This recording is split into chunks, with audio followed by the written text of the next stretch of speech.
The first plenary session looks at market trends and the challenges which drive the adoption of sustainable and responsible business practice.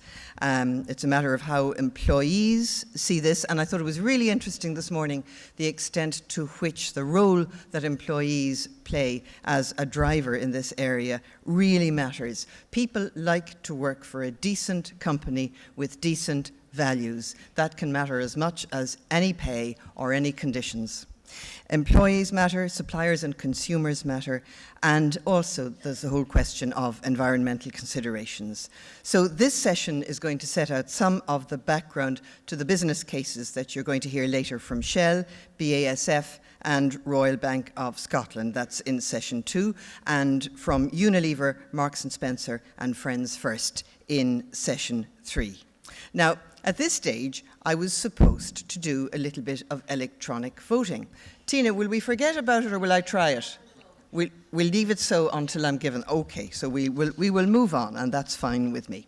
We've got 4 speakers in this session, and after that we're going to follow with a panel discussion, and they each have 10 minutes, and we're watching them like a hawk.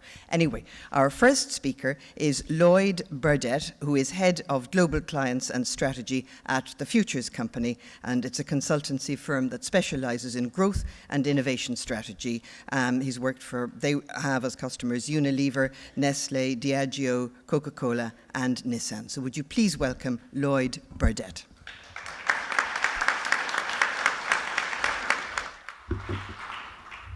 Thank you, Olivia. Happy to be here this morning and give you a perspective on the future of business in the 21st century.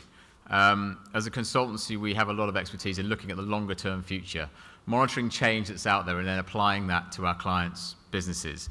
And what I'm going to share with you today, if I can get the slides to work, there we go, is a perspective we've developed on the 21st century business, how you need to plan for success in a changing world. And the hypothesis that we've set out in this report that's available on the web, and I've got copies with me for anybody who would like one, is basically that business needs to change. The corporation's at a crossroads.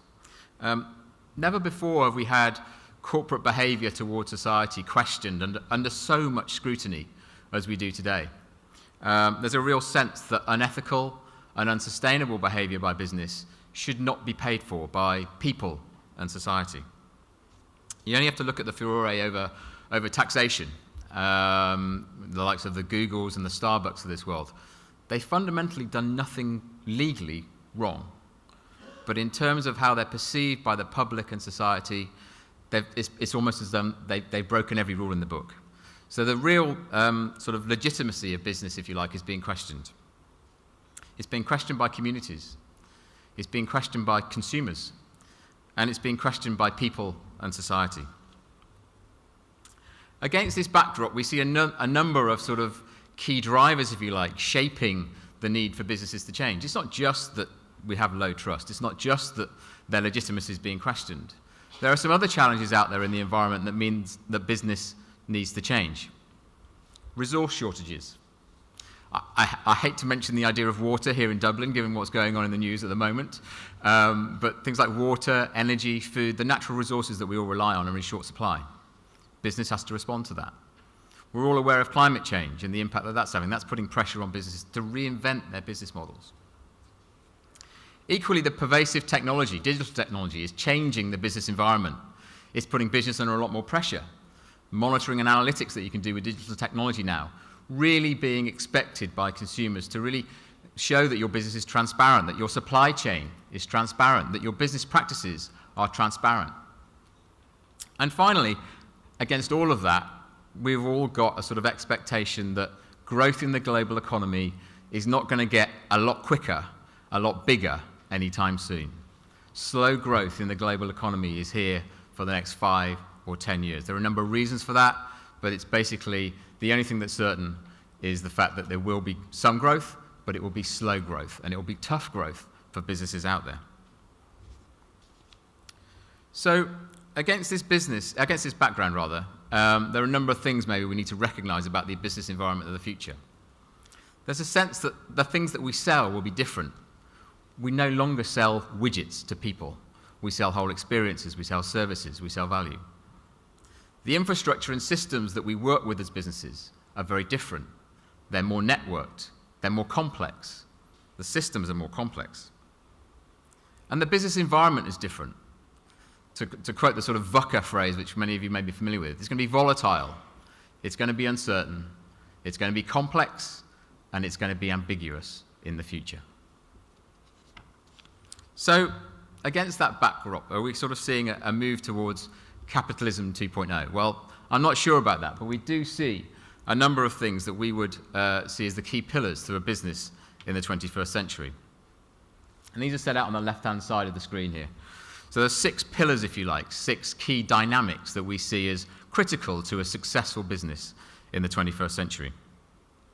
The first of this is a move from businesses that are disconnected, that are made up of silos that sort of compete and work not necessarily in tandem with one another, to a much more networked business in the future. We also see businesses move from being closed to open. By open, I mean open to external influence. Not just controlling their intellectual property and seeing that as a source of their value, but being open to co-creating it with communities, with consumers, with partners, and potentially with some of their competitors too. The fact that we're seeing some pharmaceutical companies now setting up things like intellectual property pools with their competitors to develop new medicines to deal with new diseases is really a sign of what maybe is to come. There's a sense that the business of the future has to be more open and collaborative. We also see a business move from a business model rather that's moving from being fixed to more fluid. Given that backdrop of volatile uncertainty, the complex environment in which we live, there's a real sense that fixed budgeting, even annual budgets, are not fluid enough to respond to the market environment that's out there. There needs to be a much more fluid business model and a much more fluid type of response to the external environment. The fourth pillar is a move from volume, i.e. selling a volume of product, to selling value. The best example I can maybe give of this is sort of the car industry and the air engine industry. So if you look at Rolls-Royce now, they no longer describe their business as selling engines. What they sell is flying time. They sell the engines to the airlines, but they service them. And if they need a new engine, they replace it. It's part of the contract. They no longer sell the product, they sell the whole service to their customers.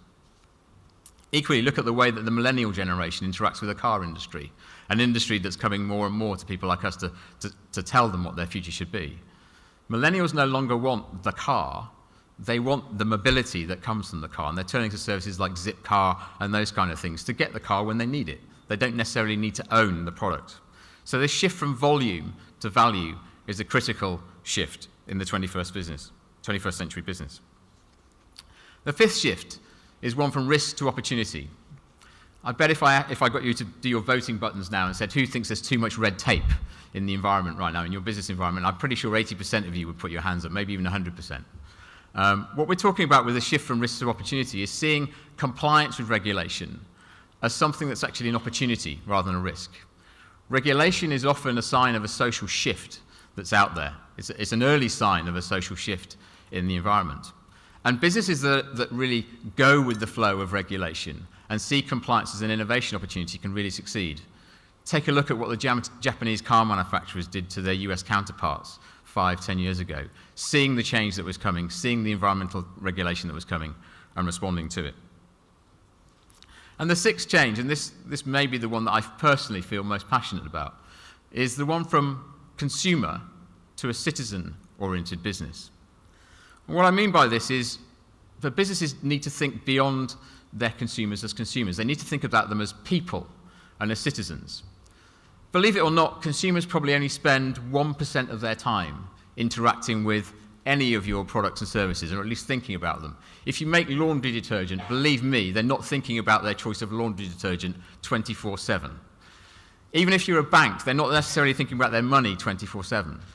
So how can you as a business understand the 99% of their lives when they're not thinking about your business, when they're thinking about other things in their lives and in society at large? There's a key shift there. Consumers you sell to, you have a transaction with. People, you bond and build relationships with.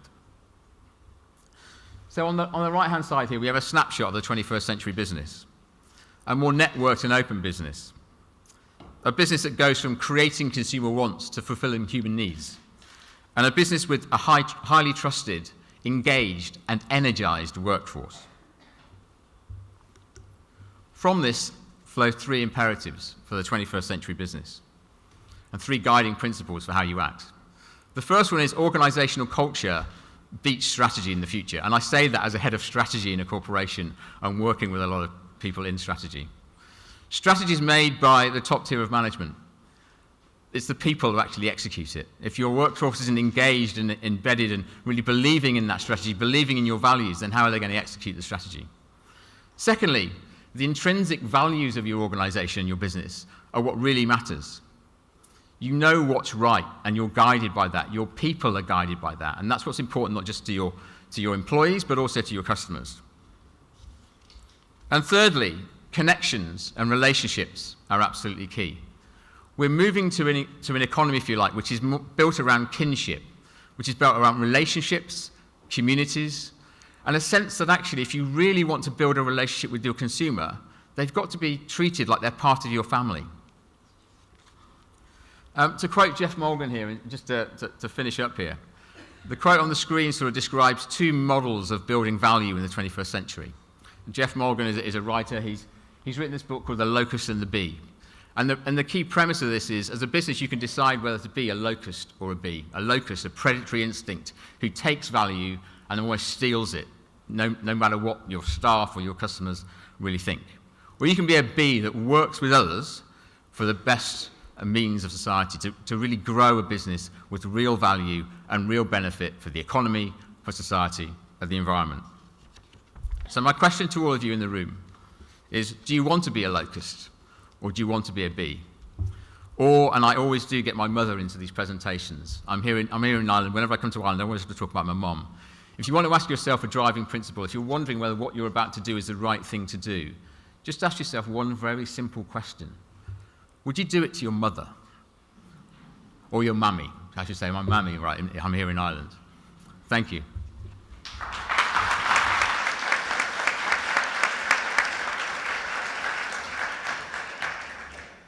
Thank you very much, Lloyd. And our next speaker is Paul Marshall, who's very kindly standing in this morning for Susanna Clements, who's been taken ill.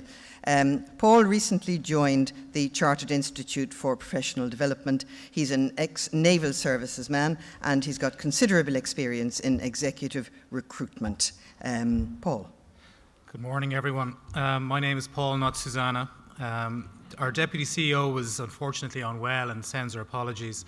So with the short notice, I'll hope you forgive if I refer to my notes occasionally. The Chartered Institute for Personnel and Development is the professional body for OD and HR with 5,000 members in Ireland and 3,000 in Northern Ireland. Our members work in every sector of the community, not only in business, but in the public and voluntary sectors as well. Our tagline is championing better work and working lives, because when HR is positively impactful, it influences individuals, businesses and society. Because good work is good for business, and what's good for business should benefit society and people's working lives. So we're invested. We're responding to the growing demand for professionalism in HR by evolving our view about what great practice looks like and how we can support our members in maintaining that professionalism. We can gain greater impact by understanding not just our business environment, but our working environments too. Most recently, the development of the profession was characterised by building commercial and contextual savvy. Now HR is focusing on integrating that with deep understanding of the science of human organisation behaviour. There's much to be learned from emerging sciences and disciplines like neuroscience, and we aim to make these disciplines accessible and relevant. Creating a culture and capability for success should be a strategic priority in every business and led from the top. As we look towards the future, how do business cultures need to change? I want to talk about three themes today to add to those shared by the other speakers. Firstly, to build sustainable organisations, the organisation's goals must link and resonate with individual goals. People need to see where their efforts fit into the overall picture. Organisations work well when people coordinate through common objectives, common understanding of who does what, and a minimum of costly communication. And then cooperate with common goals. And isn't that what performance by objectives really is all about? Aligning strategic objectives with individual goals. We need to recognise that employees are participating in the wider dialogue and can see what's happening in their work and marketplace. Formal communication is expensive, time-consuming and inefficient. When people are invested, they imagine what we would agree for the greater good of the group and just do it. If everyone has the independence to operate freely within their own framework and circumstances dictate, they have the freedom to take extraordinary decisions or measures in the full knowledge it's in keeping with the overall intent. Secondly, to build sustainable businesses, as our economy is in recovery, we need to ensure that those who found it hardest in the recession are included in the recovery. Specifically in this context, young people and people in their 40s, 50s and 60s. For our young people, this means understanding that their experience and expectations are different from ours, and we need to rethink our approach to ensure that they can contribute to our success. Having grown up in a culture where technology is a given, their behaviour is different from that of the middle managers who hire them and work alongside them. We need to realise that when they are on their phones and iPods in meetings, they may not just be taking notes, but they could be researching questions that we haven't thought of yet. They're not texting their pals, and for the YouTube generation, a 60-slide PowerPoint presentation isn't going to cut it. They thrive in a collaborative culture where teams are goal-oriented and can fix their aim on common objectives, where there is a collegiate atmosphere with little management oversight and micromanagement is unheard of. Employees are enabled to do right by their client, project and team members. It's a virtuous circle which makes them feel trusted, empowered and competent. Everybody rubs along in a friendly and respectful manner. Excellence and performance are publicly acknowledged and financially rewarded, boosting performance, morale and high standards of quality. We're all aware of businesses where individual creativity, flexibility and business acumen are noticed and appreciated, where risk is shared and everyone benefits from success. I think you can nurture a culture, innovation of growth if mistakes are learned and viewed as a vital element of learning. It's a case for all employees, not just the young, that they know and believe relationships such as between employer and employee are about mutual respect and relevance. That mirrors their perceptions of leaders and leadership, which translates as, how do you make me feel, determines how I behave. And both of them come down to show me that you care about me. You need to show that you're invested in them. To do that, we need to include them in the conversation, give them the freedom to make decisions, let them be part of the organisation motivated by values, not just profit. Where profit is a measure of success, not the purpose of the objective. The purpose is a higher ambition to create a better world. At the other end of the spectrum, we hear much about how 3 generational workplaces and how we have the task of creating such workplaces where individuals in their 60s can feel as valued and listened to as those in their 20s. They may not have grown up to be so conversant with technology, but they bring other skills and experience to an organisation.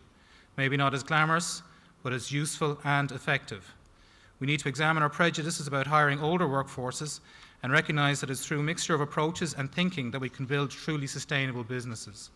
Business teams need people who can coordinate, absorb their cultures and cooperate. That's demonstrate leadership and putting team goals ahead of personal objectives. Lastly, we need to remember that long-term success for business will come from reflecting the wider communities which we serve.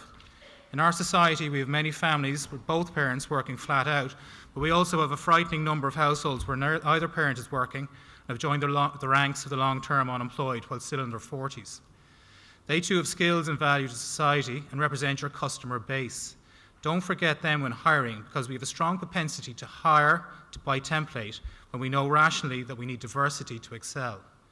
We need to hire based on diversity of skills and perspectives as well as talented individuals. Companies whose employee and board demographics reflect the diversity and variety of their markets do better.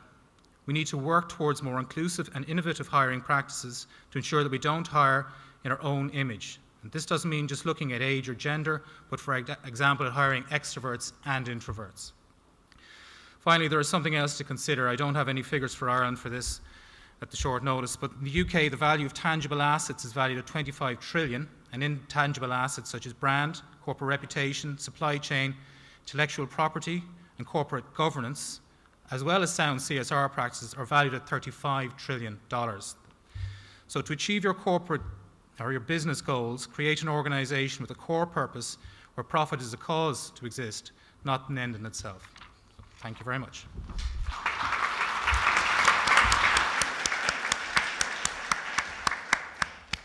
Thank you very much, Paul. I love that notion of hiring a balance of extroverts and introverts. It makes absolute sense, but I wonder how often it's done. Our next speaker is Geoff Lane, and Geoff is Partner for Sustainability and Climate Change with PwC. He's PwC's Liaison Delegate at the World Business Council for Sustainable Development. He's a member of the advisory group for the Prince of Wales Accounting for Sustainability Initiative, and he's a member of Business in the Community UK's leadership team. Geoff Lane.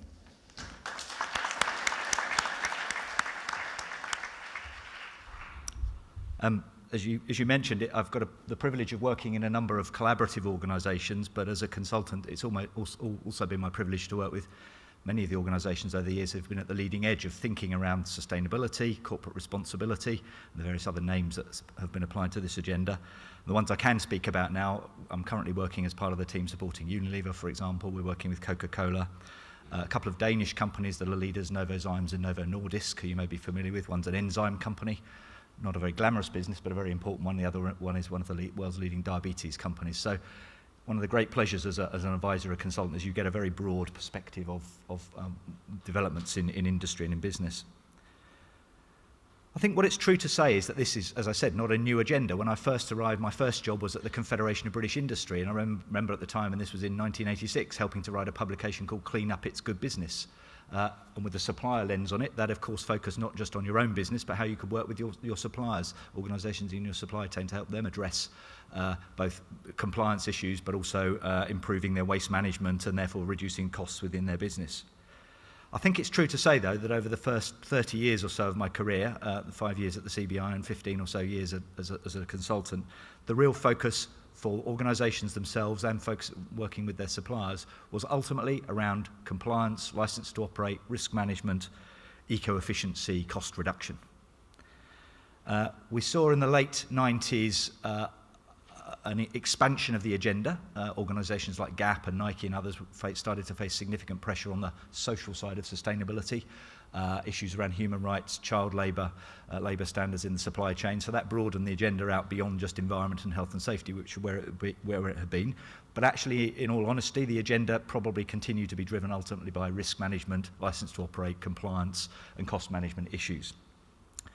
What I think we've seen and we've heard already from some of the speakers, and we heard in the earlier breakfast session that some of us were in, I think in the last 3 or 4 years is a real fundamental change in how big businesses and all organisations in their supply chains and value chains are starting to think about, or need to start thinking about, the Sustainable Development Agenda. And what I wanted to do, just very briefly, was say, why is that? What are some examples of what we're seeing going on, and what are some of the messages for all of you that I might want to leave behind? The why. Well, there's a couple of reasons. We've heard already about mega trends and some of the big sort of societal, systemic trends that are affecting all of us, whether we're in Ireland or any part of the world. The one that my team and I focus on mostly is around climate change and resource scarcity. But of course, there are others: population growth, demographic change, growth of emerging markets, the trend towards urbanisation, technological development, which can both be a positive and a negative, of course. And all of these mega trends are colliding in the perfect system storm, if you like, within which business has to operate. Let's just focus in on one of those, climate change. We're going to hear an awful lot about that in the next 12 months in the run-up to the summit in Paris this time next year. I think there's a perhaps slightly naive but a growing optimism that this time, given the failure at Copenhagen, we might actually agree something. I was in New York a few weeks ago during Climate Week when a number of major companies and governments pledged to, for example, putting a hard price on carbon and limiting deforestation. So there's signs anyway that we might achieve some progress this time round. Irrespective of that, people are saying we're going to get a shock from climate change. We're either going to get a shock because of policy and regulation, the introduction of carbon pricing, or we're going to get a shock because climate is changing. And so we're probably going to get a bit of both, actually. And that's not just going to affect an organisation, but it's going to affect all of their value chain, their suppliers, and down through their customers and their value chain downstream. In my research for this, I also looked, well, okay, what does all of this mean right now for organisations? The cost of your average Irish full breakfast, for example, if you just looked at the commodity prices that make up a traditional breakfast, gone up 24% this year. So real increase in commodity prices, irrespective of the broader long-term risk. If you're buying in commodity markets, particularly those from the agricultural sector, you're seeing really significant increases in the cost of those and potentially the availability of those materials. So there's a whole load of risk created by these megatrends. But also there's opportunity, of course, and organisations need to start thinking about that. The other key trend, which we're seeing here, is that when I first started my career, it was the mining companies, the natural resource companies who were driving the whole agenda for sustainability. If you look at Climate Week and the voices of progressive business in that gathering in particular, who was making the running? It was Unilever, it was Coca-Cola, it was Apple, it was consumer product brand companies. And I was actually speaking to a gathering of senior mining leaders a couple of weeks ago, and I said, well, where are you on this? When I started my career, you were the voice of progressive business on sustainability. Where are you now? And they, privately at the end, one or two people held their hands up and said, actually, you were pretty kind on us. We're actually worse than you think we are. We're really not able to get our message across now. We have ceded this agenda to the consumer products, the brand companies. That's not a good place to be strategically, because their business is now being driven by another part of the value chain. But the consumer end of this is really starting to drive change. And what's really interesting is we're now seeing actually businesses seeing this as a real growth and a business opportunity. So just put a bit of practical information into the room. How are we seeing companies go about this? Well, tackling the risks. We've been working with a number of big retailers, consumer products companies, companies in different other sectors as well, to actually really understand what are the risks of resource scarcity and climate change for my supply chain. Now that question has always been asked, but the difference now is we actually have data. So if you just take the impacts of climate risk, of water scarcity, you can get pretty good data now in terms of what that means going out over the next 10 years in various countries around the world where you may be sourcing your blueberries, your raspberries, your bananas, your cotton, whatever it might be. You can start to get that data, and I think that's the big difference. So you can really start to model those impacts. We're starting to see also real interest in understanding, can I really hardwire traceability into my supply chain, and PwC is innovating in this area. We've just acquired a very small business, I should say merged with, but it is probably an acquisition really, 30 people, but a technology business called Geotraceability, which uses technology basically to map farms in emerging economies, map all the characteristics of those farms, the yields, everything about them, and basically ultimately can be used to provide true traceability all the way through back to source, particularly for commodity type products. Second example, and this is linked to BITC in the UK, I've just been recently asked to chair a group working on the circular economy. A phrase which is much used, but I think really what does the circular economy really mean for most practical businesses and supplier organisations working with big organisations? A lot of work still to be done to understand that. Basically the concept is you want to try and minimise or absolutely eliminate all waste from your business and from your supply chain. Every piece of waste, basically no particle of waste should be, or there should be no waste at all, and everything can be reused. Easy to say, really hard to achieve. A lot of work needs to be done there. And if you just take food, for example, as a food theme to this, £570 billion worth of food loss a year. And that equates to something like 11% of the world's CO2 emissions. So there's a huge prize for somebody there just looking at food. The third example, and this is sort of perhaps one of my favourite ones, is around chicken. So if I asked you how many chickens are there alive in the world today? 18 billion. How many chickens do we consume a year? 50 billion plus chickens. That's a lot of chickens. In the US, it's roughly 6.5 chickens per head. In India, it's down 0.3 chickens per head. I bet all those people in India aspire to the 6.5 chickens. So I'm not quite sure we're going to keep all the chickens for 9 billion people by 2050. There's going to be a lot of chickens.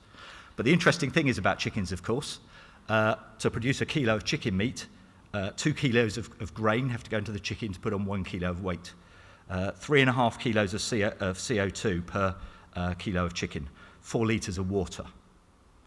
So it's not about the chicken, unfortunately, for the chicken. It's all about the supply chain and what goes into making the chicken grow. Chicken protein is one of the fastest and most readily accessible sources of protein in the world. This is where it really gets exciting. We did some work for an agricultural company in the UK who don't grow chickens, but they basically provide input into the whole poultry meat supply chain from the biotechnology and the grain at one end all the way through to the chicken processing, the unpleasant bit at the other end, all the way through to providing services to the retailers. We mapped the whole supply chain. We mapped all the data around climate change, water loss, agricultural productivity, population growth, demographic change, and using all of that insight, we looked all the way across the chicken value chain, poultry meat value chain, to try and understand where the risks and opportunities are. Pardon the pun, but we agonised for ages, what came first, the chicken or the egg? Sadly, neither. What comes first is a bit of biotechnology and genetic engineering and grain. The chicken is pretty incidental to the whole value chain, really. 30 days is the average lifespan of the chicken. So not a lot of action for the chicken there, but a big issue for people. What came out of that, and I won't give it away because it's commercially sensitive, was a whole load of commercial opportunities for this company to think out how they could improve resource efficiency, improve the yield of the chicken, make happier chickens, of course, so the quality of the meat is better, and also, of course, that's really important to the retailer. They want to serve happy chicken to their customers ultimately. So that's an example for me of really forward-thinking. How can we use all of this data, this megatrend stuff, to go way beyond compliance, thinking through supply chains to unlock both the risks but also the opportunities for business. So what does all this mean? There's some examples. What do I think companies really need to do to think about this if they're working with their suppliers? Well, they fundamentally need to take a step back and reevaluate their risks and the opportunities in their supply chain based on data. The concepts are not new, but we now have data available to help us do this in a systematic and proper way. They really do then need to use that information to understand the risks and the opportunities for their business. So what's new now is that those risks and opportunities are probably material to the business, whereas 5, 10, 15 years ago they probably weren't. Those risks and opportunities are probably across the whole value chain rather than just one or two relationships up and down the value chain. And in particular, as Geoff McDonald from Unilever said, now I think it's really important when thinking about those risks, you also monetize those risks and put a business case on it. And the fact that they're material, I think, makes that even more important. And there are all sorts of techniques you can use to actually put a financial and economic value on some of the risks I've been talking about. The next bit is you've really got to think about how you link these risks and the opportunities to your core business. So Unilever have sort of broken the mould, but there are other companies now setting really ambitious targets, which are both business targets and sustainability ones. An obvious one, my favourite one is a public one, but Novo Nordisk, the diabetes company I mentioned, has a target to reach 40 million diabetes sufferers by 2020. That's a business target, it drives numbers, it's a sustainability target. Unfortunately, there are going to be something like 380 million diabetes sufferers in the world by 2030. So, of course, they're not, being a responsible company, they're not just focusing on the 40 million, they're extending their activities to say, what can we do in terms of prevention and engaging diabetes patients way outside their own solutions, which is a sign of leadership, I think. Another example would be Coca-Cola and their 5x20 program, which is more of a supply chain type example, where they have, along with many other companies, a social target to economically empower 5 million women by 2020. And that's a business target, it's not driven by philanthropic activity. And so they're actually measuring that, they're monitoring that, and they're trying to drive that through, particularly through their supply and distribution networks in developing countries. So it's linking risk and opportunity to hard business goals. The fourth bit, and this is probably where I'm going to spend the last bit of my career really, my brother's a carpenter, I think I'm going to be a plumber or an electrician helping organisations rewire, replumb their organisations to try and take the stuff I've just been talking about and actually connect it with the way businesses operate, the way they take decisions. So in the supply chain context, for example, many of the big organisations we're working with, even leaders, are still grappling with how do we take that sustainability information we have and balance it against security of supply chain, cost, tax arrangements, all the stuff that historically has driven supply chain decisions inside companies. That sounds easy, and it's not easy to achieve. So there's a lot of rewiring and plumbing to be done there. The next part is reporting and communicating. Lots of companies have reported on what they've been doing, both their own operations and their supply chain over the years. I think we're going to need to see a step up in terms of the level of transparency and the quality of reporting. Some talk about integrated reporting as being the example, but I would like to see companies talking about what they're doing in their supply chain on sustainability and how that really influences and drives ultimately growth and profit in the company. Because if you believe it's important, this stuff, then you should be able to link it to ultimately the value you're creating for shareholders. And then finally, and the last bit really, a sort of enabler for everything I've said, I think companies need to reevaluate, and we've heard this already, how they engage with stakeholders externally, whether that's their suppliers, their employees, the communities in which they operate. All of this is critical to them if you really want to be a leader in this space and you want real insight and information that's going to help you make the right decisions. I think we need, there are terms like operating in a pre-competitive space, so you're going to have to think really carefully about whether actually you need to engage with the people you're competing with most strongly day to day on some of these issues, because actually it's only by tackling these things collaboratively that you're going to be able to work together but there are competition laws out there that prohibit some of that stuff. You're also going to have to think about, and I think really critically as a leader, do you need to shape the policy and the regulatory environment in which you're operating? Because actually, if you want to, for example, achieve packaging or recycling targets, you actually need to influence and shape the policy and regulatory regimes around waste and waste collection within which you operate, for example. So I think we're going to see the leaders also putting a lot more effort into what I would call strategic policy input rather than the traditional government policy and lobbying regulation where I started my career 30 years ago. Thank you.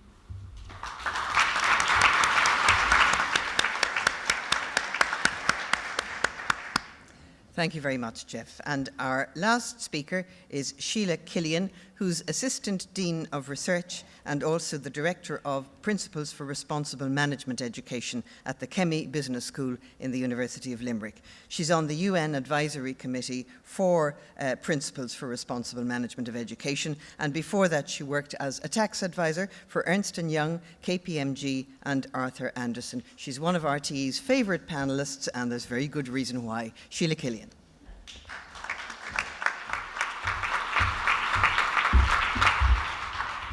What I'd like to speak about a little is what is responsible really? We talk about responsible business quite a lot, as if everyone knew what it meant.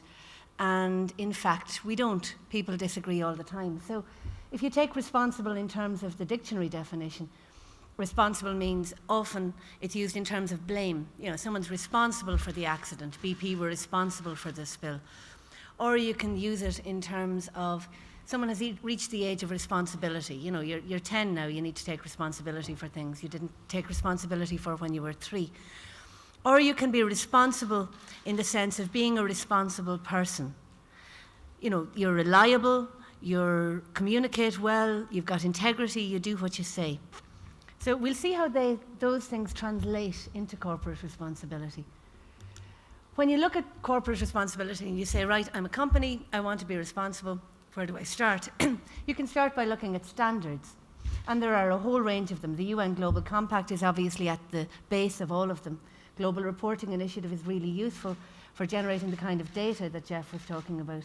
ISO 26000 is good in terms of setting out the whole scale and giving you the overall picture.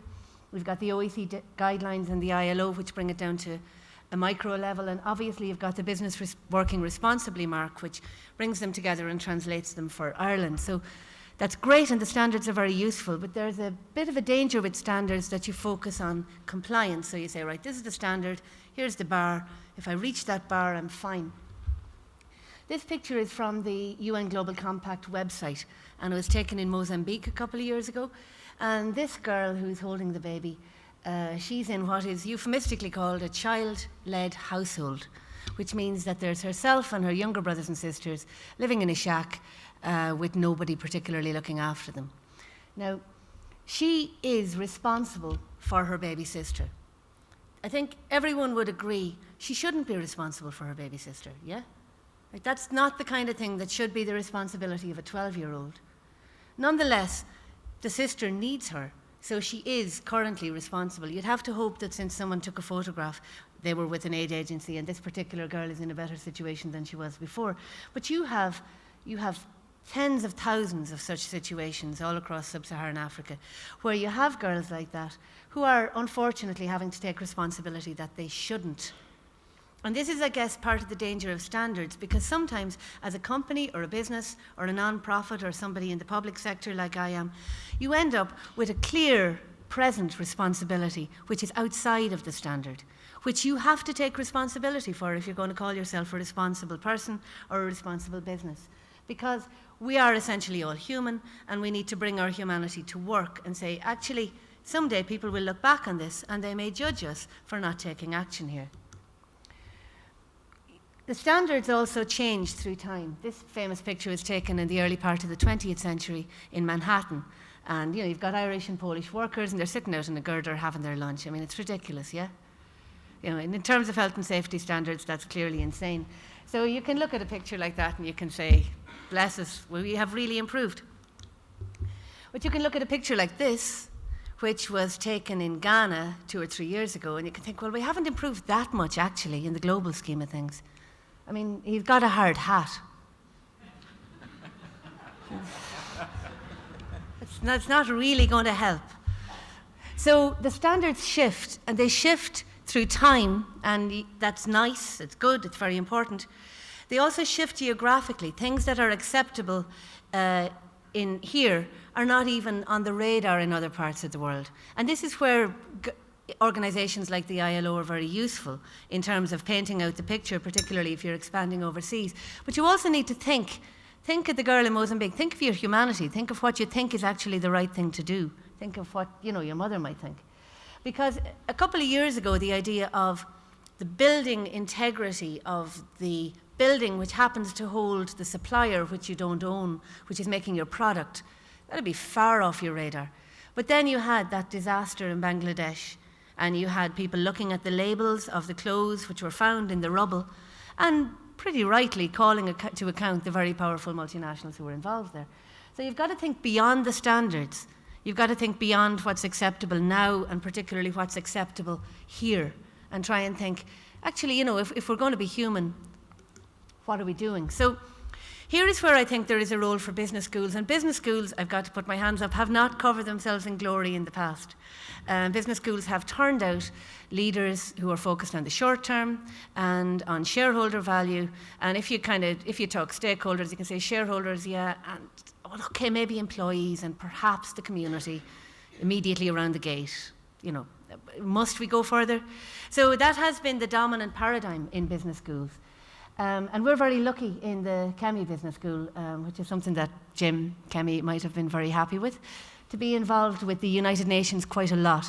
And the United Nations have an initiative which is the Principles for Responsible Management Education, the gist of which is trying to ensure that our graduates who come out, or anyone who goes through the school, or has peripheral association with the school, or is operating a business or a network close to the school, has access to the resources of the school in terms of finding out more about what's needed for responsibility, for sustainability. And there are 6 principles involved, and they're principles, they're not a standard.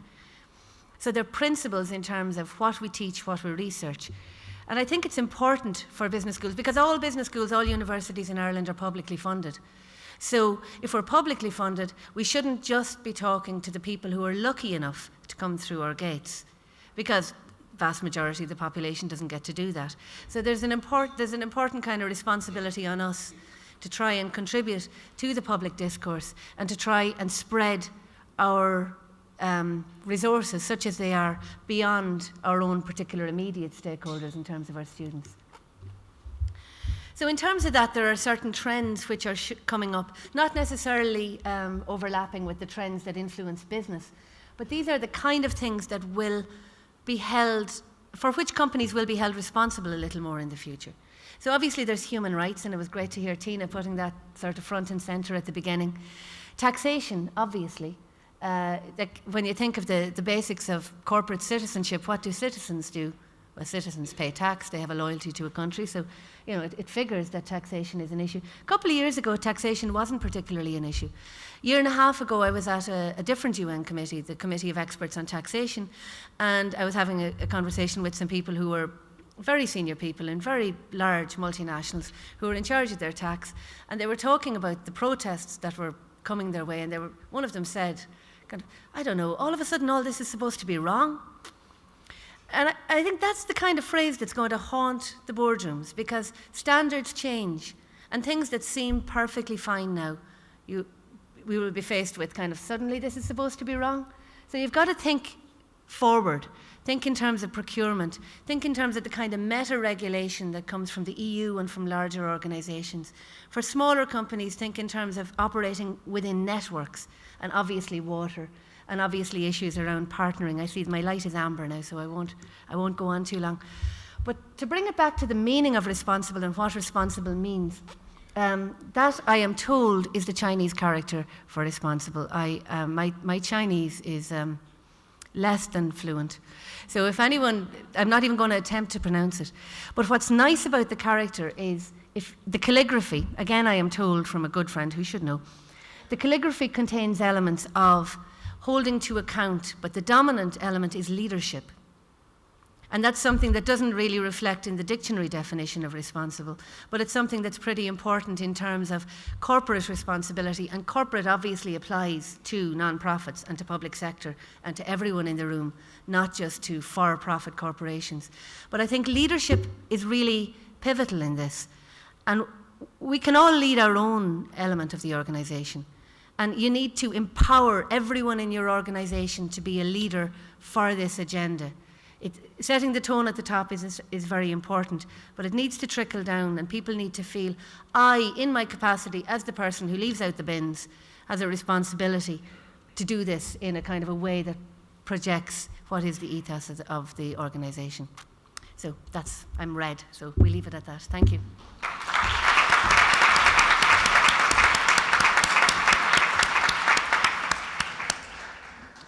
Thanks, Sheila.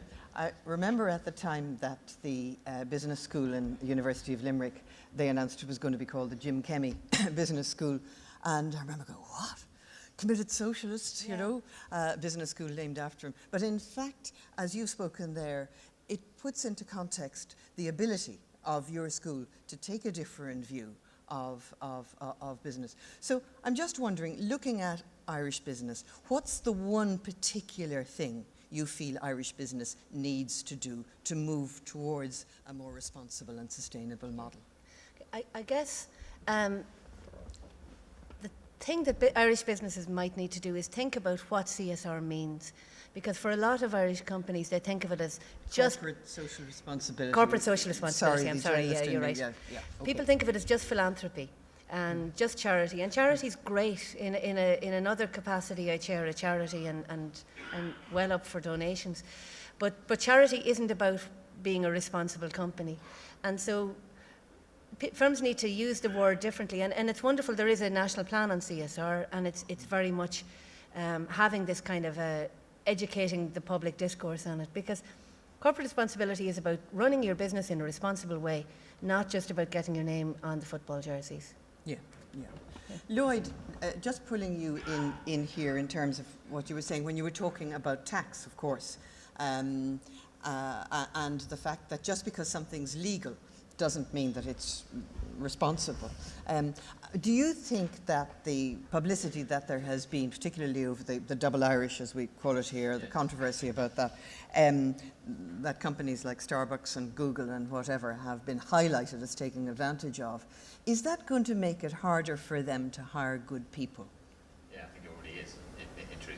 And you're seeing with some of the more responsible corporations that are out there, like your Unilevers, like your Coca-Colas, the fact that they are shifting, they're seeing actually in their employer strategy a real benefit from that. So people are coming to them and not necessarily going to the Googles, the Starbucks, etc. Google's a tough one because it is a great place to work, and I've got friends who work there and they've got all sorts of benefits, but there are people who are questioning the belief system that exists in Google now in a way that they probably didn't 2, 3, 4 years ago because of what they're seeing as the corporate behaviour that organisation takes. Yeah, just to bring Paul in on that, because I was very taken with your view of there needing to be a more diverse workforce. And I mean, my notion, for instance, of Google is a gang of 11 or 12-year-olds, you know, who are changing the world. But it certainly is a very young workforce. Now, Paul, do you see dangers in a workforce that's perhaps too much all of one thing? Well, I think you're going to have, it's going to suit certain organisations, but we're all part of a society. And where Dublin, there's an awful lot of activity going around, particularly around big tech companies, and they do attract a certain type of individual, some people would say, but there are room for extroverts and introverts and different skills. I think as a society we need to just be cognizant that, you know, outside of Dublin, the provinces, they've been practically decimated by the immigration over the last few years. There's no opportunities, and particularly for households where there's massive potential for people to make a contribution where they're not getting an opportunity, and they can, but they're part of the market. You know, if you're in touch with your market, you have to have people like that working for you as well. Yeah, and particularly when you're at a cutting edge product like that. Geoff, what are the successful businesses doing? I think the successful businesses are the ones who are recognising that this is critical to you know, not just a licence to operate issue, but actually is going to be critical to their business success going forwards, even if they're not brand-led companies. So I mentioned quite a lot that it's the brand-led companies who are probably driving the pace on this agenda. But Novozymes, to quote a company that I'm working with, and I'm not giving away anything sort of public here, it's an enzyme business that supplies many of the big consumer products companies in the rooms, whether it's P&G or Unilever. And enzymes have inherently a good purpose in life. They basically make things more efficiently, particularly in industrial processes, or they help to preserve food, for example, or improve the productivity of food. So what is a business like that doing? It's not a consumer products company. They are also saying, how does sustainable development, all the challenges we've thought about, what does that mean for our business and what is our purpose? It comes back to a line of inquiry we heard earlier on today. What is our purpose in a world challenged by sustainable development issues? Yeah, but I mean, my job is to ask the idiot questions, Geoff, so you're going to have to put up with that. Say, we've been talking for years and years about wasteful packaging. And yet this Christmas and next Easter, we are going to be putting out 4 bins full of packaging from presents, packaging from Easter eggs. I mean, for goodness sake, don't Cadbury's and Rowntree know at this stage that they should be doing something about this? So my last point was about thinking outside the organisation and engaging stakeholders, even non-traditional ones, even your competitors. And I think whilst there's still a lot of work to be done by companies just within their own value chains, I think the real action, and this comes back to what should business in Ireland be doing, I think, is actually thinking about the overall end game, as you mentioned, packaging, wasteful packaging. We shouldn't be wasting any packaging. We can use all of that. So who do you need in the room to tackle that issue? You need government, you need all the plastics companies, you need the consumer products companies, the retailers, you need local authorities, you need everybody in the room, you need financiers. Do you need to find them? They're all there. You need to create the convening space, and this is where organisations like BITC, I think, can play a key role. You need to create the safe convening space, accepting that sometimes there are competition issues and other issues, to get organisations... We've been talking about this for nearly 20 years, and they still have done nothing. Let me give you what do we have to do? Well, let me give you an example. The World Business Council you mentioned has 15 of the world's biggest chemical companies, many of whom are plastics businesses in the world. For the first time in the last 12 months, they've come together and said, for example, on things like tackling plastics in the supply chain, we need to collaborate. And the session I was at last week, their annual council meeting, you will probably all know about the amount of plastic that there is floating around in the ocean, which is, if you don't know about that, go and Google it. It's pretty horrible and pretty disastrous for mankind and the oceans. That is an issue the industry is saying we have to start owning that agenda, even though it's not our problem. Most of that is put into the ocean by domestic consumers. And we actually did something really good here. Yeah. We put a tax on plastic bags, and you know what? It was one of those simple things that worked. Yeah. Sheila, sorry, I'm still on about packaging. We've been talking about it until we're blue in the face, and they've still done nothing. Why should we think they're going to do anything now? Well, they won't as long as we keep buying those Easter eggs. Yeah. Basically. Yeah. Because like, you take, for instance, in chocolate, there was a big issue about child labour in sugar plantations, not in the last 10 years, forced labour in sugar plantations. And there was such public pressure on this that the chocolate companies got together and did a convention, the Harkins-Engel Convention, where at least they have to have mechanisms in place to try and ensure that there isn't forced labour in their sugar suppliers, not themselves, but their suppliers. They did that because there was a fuss. And as long as we keep buying those heavily plastic Easter eggs, unfortunately, or it starts to cost them something prohibitive in another way, it may not happen. Yeah. So not only do employees act as a driver for change, but consumers massively act as a driver. And we don't often realise the power we have. Yeah. Paul, the risks of not changing. What are the risks of not changing? Well, I think there's an expression, you can't fake authenticity, but you can't fake honesty or ambiguity either. People can see it, and I think they always have seen it. But they may not have liked it and have been able to do anything about it in the past, but now they can, because all the big organisations that have a media policy, it's been driven by their staff. So when people see something they don't like now, they're empowered to do something about it, and they're going to tweet about it, and they're going to tell the world. And that's going to affect your public perception. And I saw an interesting statistic last week that the perception of leadership on the stock exchange can affect your value by up to 30%. So people, your behaviours, small actions that you take in the office with your staff can have knock-on effects, and your lack of, taking initiative and doing what you should be doing, what your behaviour, what you do with your what you should be doing when you're not being observed, those kind of things can have a massive detrimental effect or impactfully good effect on your market share or your public perception out there. So yeah, and I would have thought with employees too, people sometimes like it when other aspects of them, other than the pure sort of slave work pattern, is appealed to. And you can tap all sorts of potential, can't you, when you're asking people to think with you about a more responsible model. Well, it encourages them to be innovative and self-expressive as well, which I mean, you see companies who encourage that kind of culture, they do far, far better. Yes. Yeah. Yeah, a book I was just reading recently about the initial resistance to the whole discovery of how bad cholesterol was for us, both from the food industry and even from the drugs industry. But eventually, when it became an established fact, what did we get? We got a whole new range of food products, and we got a whole new range of drugs. So it actually did drive innovation. Lloyd, just to finish with, probably the phrase we will all go away with today, would you do it to your mother? I mean, there was a time when boardrooms resonated with admiration for the sort of guy who would kill his grandmother to make a profit. Now, how do we move from the guy who would kill his grandmother to make a profit to the guy who wouldn't do it to his mother? There may be some out or there saying more we still likely do the that. woman who wouldn't do it to her mother.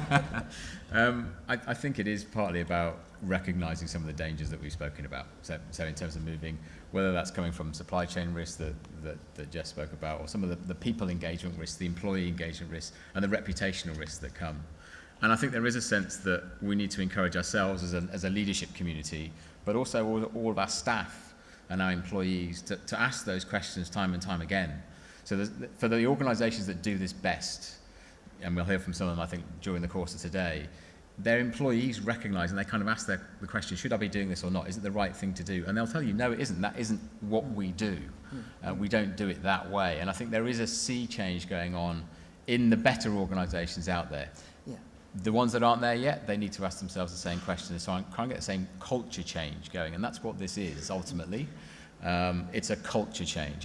It's fine for us to talk about it, but ultimately it's a culture that we're trying to shift in leadership and right the way through organisations.